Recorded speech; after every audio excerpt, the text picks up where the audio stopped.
نحمده ونصلي على رسوله الكريم أما بعد فأعوذ بالله من الشيطان الرجيم بسم الله الرحمن الرحيم رب اشرح لي صدري ويسر لي أمري واحلل عقدة من لساني يفقه قولي ربي زدني علما اللهم فقيني في ديني اللهم إني أسألك علما نافعا ورزقا طيبا وعملا متقبلا اللهم صل على محمد وعلى آل محمد كما صليت على إبراهيم وعلى آل إبراهيم إنك حميد مجيد اللهم بارك على محمد وعلى آل محمد كما باركت على إبراهيم وعلى آل إبراهيم إنك حميد مجيد. اسود انسی کا ظہور اور قتل. یمن میں امن اور اسلام کی تکمیل ہو چکی تھی. اب دیکھیے اسود انسی کے بارے میں ہم پڑھ رہے ہیں. اس سے پہلے ہم لوگوں نے اور ایک کذاب کے بارے میں پڑھا تھا. کون تھا وہ جس نے نبوت کا دعویٰ؟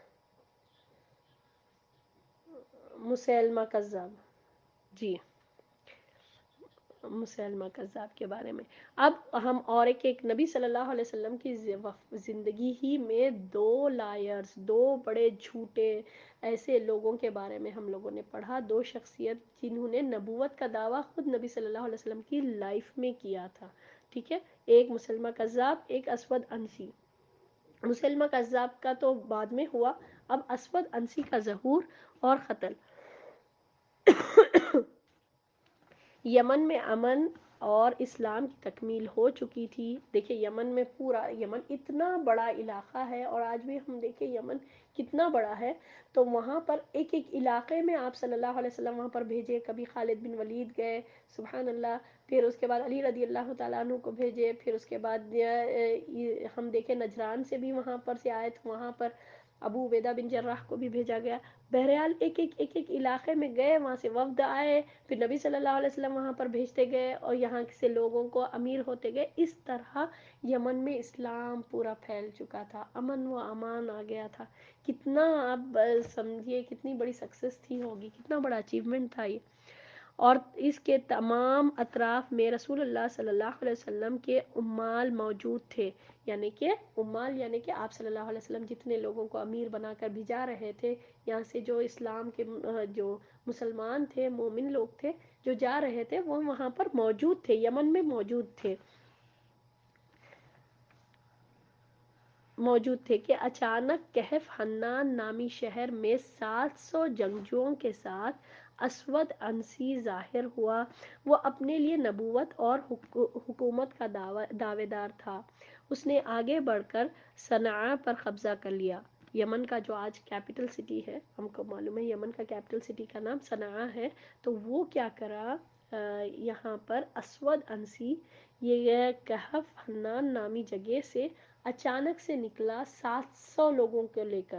ٹھیک ہے، اب وہ جمع کر رہا تھا ہوگا پورے لوگوں کو، اور جمع کر رہا تھا، اور پھر نکل کر حکومت کا بھی دعویٰ کر دیا کہ نہیں یہاں پر میری حکومت چلے گی، یہ بتایا. اور پھر نبوت کا بھی اس نے دعویٰ کر دیا، اور اس نے کیا کیا، صنعاء پر قبضہ کر لیا. پھر اس کا معاملہ مزید سنگین ہو گیا، اس کا فتنہ سخت اور اس کی حکومت طاقتور ہو گئی. یہاں تک کہ رسول اللہ صلی اللہ علیہ وسلم کے عمال عشرین کے علاقے میں سمٹ آئے اور مسلمانوں نے اس کے ساتھ مصلحت سے کام لیا. یہ سلسلہ 3 یا 4 مہینے جاری رہا. پھر فیروزی دیلمی اور اس کے فارسی ساتھیوں نے جو مسلمان ہو چکے تھے کوئی چال چلی، اور فیروز نے اسے قتل کر کے اس کا سر کاٹا اور قلعے کے باہر پھینک دیا. یہ دیکھ کر اس کے ساتھی بھاگ نکلے اور اسلام اور اہل اسلام غالب آ گئے. رسول اللہ صلی اللہ علیہ وسلم کے عمال اپنے اپنے کاموں پر واپس آ گئے اور آپ صلی اللہ علیہ وسلم کو اس کی اطلاع لکھ بھیجی.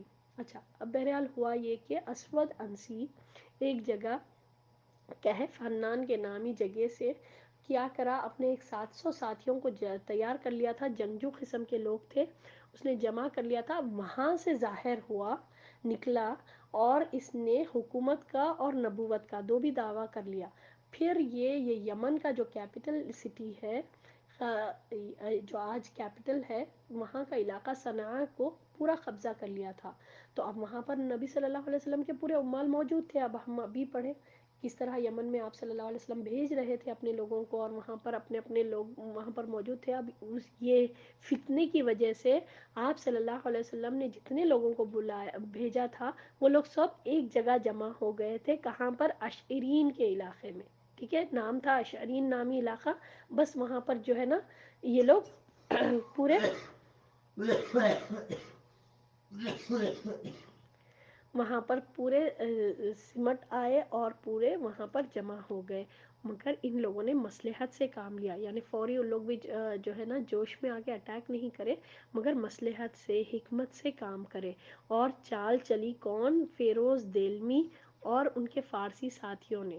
ٹھیک ہے، مسلمان تھے یہ لوگ. ان لوگوں نے چال چلی اس کے خلاف، اسود انسی کے خلاف، اور اس کو بہرحال جو بھی چال چلنا تھا ان لوگوں نے چال چلی اور ان کا اس کا سر کاٹا. اسود انسی کا سر کاٹ کے قلعے کے باہر پھینک دیا.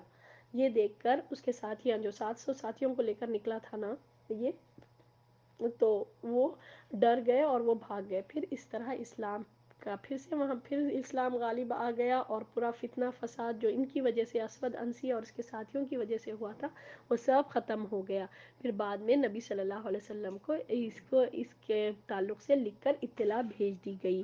اسود انسی کے قتل کا واقعہ نبی صلی اللہ علیہ وسلم کی وفات سے صرف ایک دن واقعہ جو یہ پیش آیا تھا وہ نبی صلی اللہ علیہ وسلم کے وفات سے صرف ایک دن اور ایک رات پہلے پیش آیا تھا. اس کے متعلق آپ صلی اللہ علیہ وسلم کے پاس وحی آئی اور آپ نے صحابہ رضی اللہ تعالیٰ عنہم کو اس کی اطلاع دی. پھر حضرت ابو بکر رضی اللہ تعالیٰ عنہ کے زمانے میں خط بھی آ گیا.